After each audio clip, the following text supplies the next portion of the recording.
তুমি অনেক দেরিতে বুঝবে আমি হারিয়ে যাওয়া মানে শুধু একজন মানুষকে হারানো নয়, তুমি হারিয়েছো সেই হৃদয়টাকে যে নিঃস্বার্থভাবে তোমার পাশে ছিল, যে চোখে শুধু তোমাকেই দেখত, যে মন তোমার প্রতিটি না বলা কথাও বুঝার চেষ্টা করত।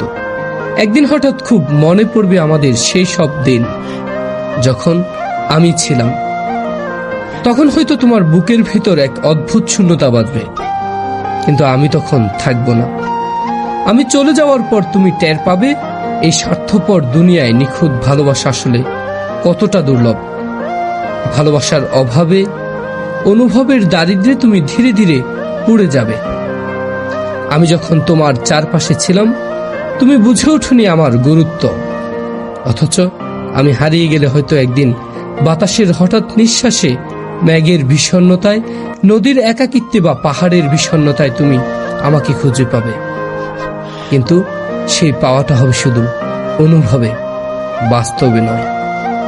তখন হয়তো মনে হবে, ইস, যদি আরেকবার সময়কে পিছনে নেওয়া যেত। কিন্তু সময় তো আর কারোর জন্য থেমে থাকে না। মানুষ যখন চুপচাপ সরে যায় তখন সে আর আগের মতো ফিরে না। তুমিও একদিন বুঝবে ঠিকই, খুঁজবেও ঠিকই, কিন্তু আমি আর ফিরবো না।